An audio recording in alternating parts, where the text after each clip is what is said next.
Let's be honest for a second. You aren't actually in love with the person in your life. You're in love with a ghost. You're in love with a version of them that doesn't exist yet, and if we're being real, probably never will. You call it seeing the best in them, but let's call it what it actually is, a delusion. You fell in love with potential, not reality. You're living for a maybe. You're staying for the one day. You think if you just give them enough time, enough grace, and enough of your own energy, they'll finally become that person you've imagined in your head. But while you're busy decorating a future that hasn't happened, you're ignoring the wreckage of the present. Are you telling you think your love is a magic wand? It's not. Your hope isn't a strategy, it's a trap. You've turned another human being into a DIY project, and you're wondering why you're exhausted. Stop looking at who they could be and start looking at who they are right now. The person you're waiting for isn't coming because they don't exist. You're not in a relationship, you're in a waiting room. So, let's talk about the excuses you make to keep the fantasy alive. You spend your days scavenging for glimmers of the person you want them to be. They do one decent thing, maybe they actually listen to you for 10 minutes, or they manage to show up when they said they would, and you use that tiny scrap of evidence to justify everything else. You tell yourself, see, I knew they had it in them. But one good day in a sea of chaos isn't a breakthrough. It's a fluke. It's the exception that you're trying to turn into the rule. Think about the way you talk about them to others. You've become a professional translator. You're always explaining away their lack of effort, their lack of ambition, or their blatant lack of respect. You say things like, they've had such a hard life, or, they just don't know how to express their feelings yet. You've become an unpaid defense attorney for someone who isn't even paying the rent on your heart. You are literally making up stories to fill the gaps where their character should be. Are you telling you actually believe you're being supportive? You're not. You're being a shock absorber. Every time they fail to grow, you're there to make sure they don't feel the impact of their own stagnation. You're so busy watering a plastic plant and wondering why it won't grow that you've forgotten what real life looks like. You're exhausted because you're doing the work of two people. You're providing the love, the stability, and the growth for both of you, while they just sit there and let you. Look at the patterns. You fell in love with a vision board, not a human being. You saw a spark and convinced yourself it was a fire. Now you're shivering in the cold, trying to blow on an ember that went out a long time ago. You aren't in a relationship with a person, you're in a relationship with their possibility. And while you're busy decorating a future that hasn't happened, you're ignoring the wreckage of the present. They aren't misunderstood.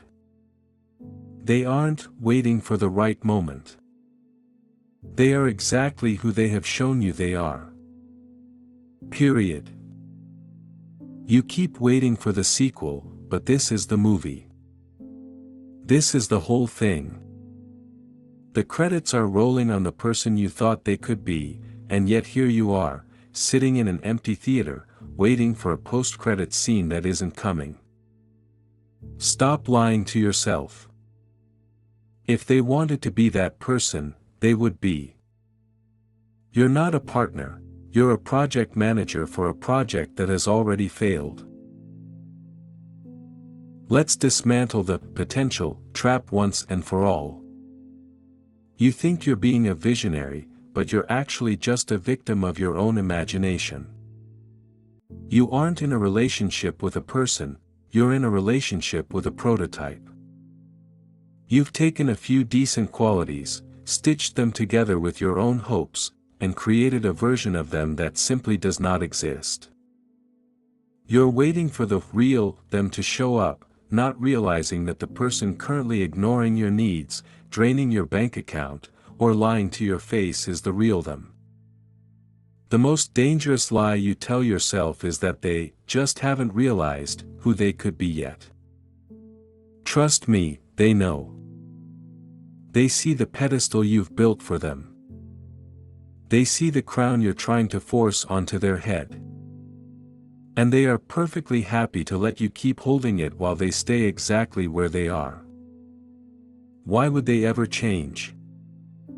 You've made it so they don't have to.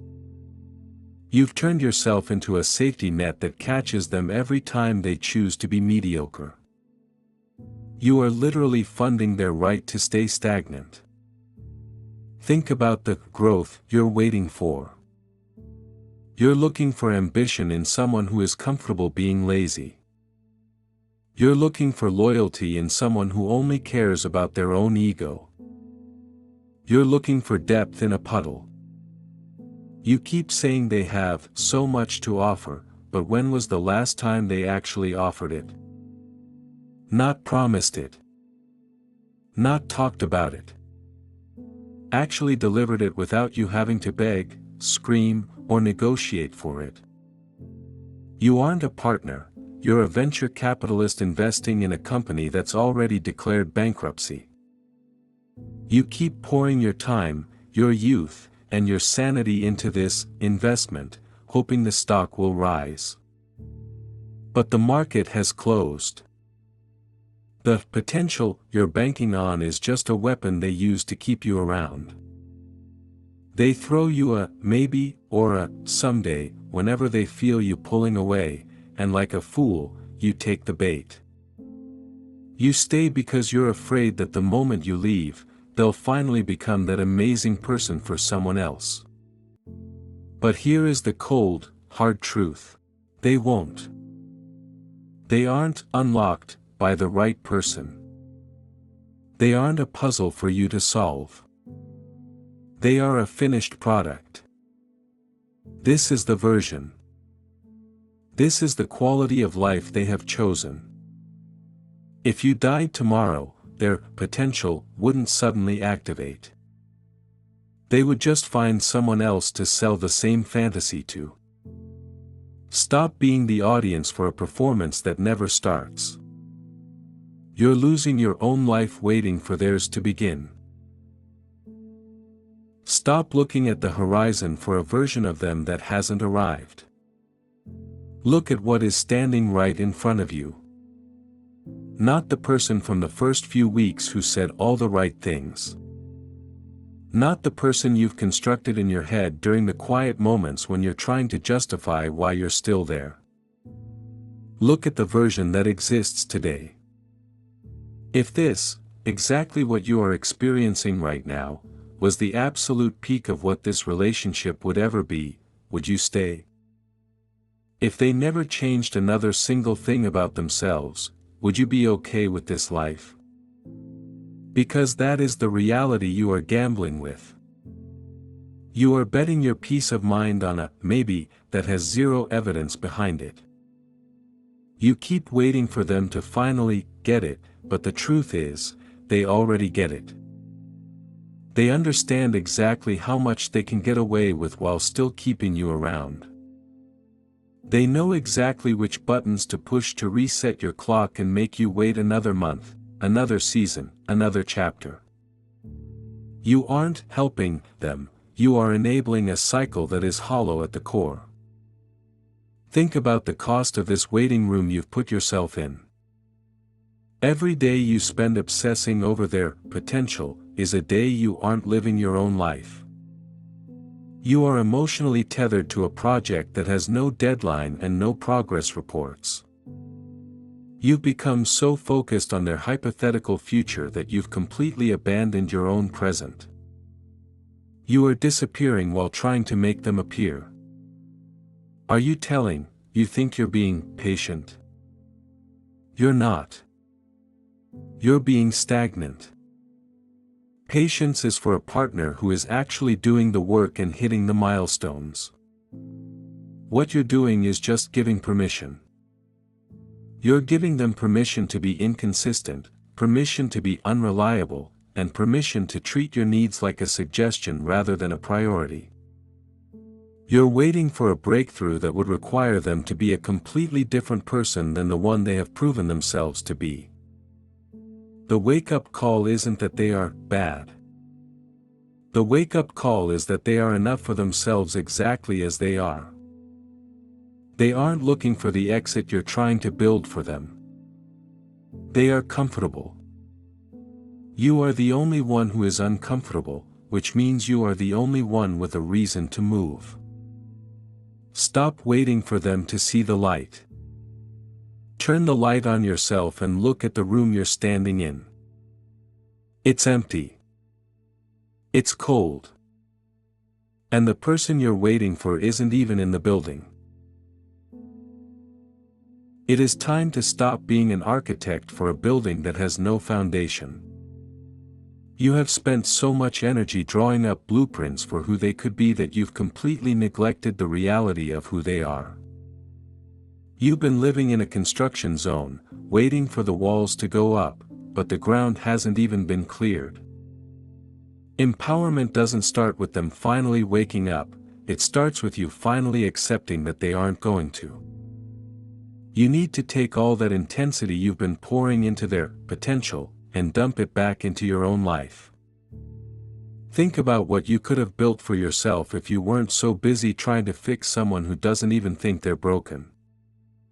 You aren't a rehabilitation center. You aren't a lighthouse for someone who isn't even looking for the shore. You are a person with a limited amount of emotional currency, and right now, you are bankrupting yourself for a bad investment. Are you telling, you're still waiting for a sign? This is it. The sign is the exhaustion you feel every morning before you even speak to them. The sign is the way you have to lower your standards just to keep them in the frame. The sign is the fact that you feel like you're disappearing while trying to make them appear. Reclaiming your power means looking at them without that what-if filter. Look at their actions today. Not their promises for next month. Not the person they were for those few weeks at the very beginning. Look at how they treat you, how they show up, and how they handle responsibility right now. If that's not enough for you, then it's not enough. Period. You don't need to wait for things to get bad enough to leave. You're allowed to walk away simply because they aren't good enough to stay. Stop trying to force a metamorphosis on someone who is perfectly happy being a caterpillar. You've been playing the role of the supportive partner so well that you've forgotten how to be your own advocate. It's time to stop negotiating with a fantasy. When you stop chasing the ghost of who they could be, you finally have the space to meet the person you are supposed to become. The moment you accept the reality of who they are, the spell is broken. You aren't losing a soulmate, you're losing a burden. You have been waiting for a version of them that doesn't exist anywhere except in your own mind.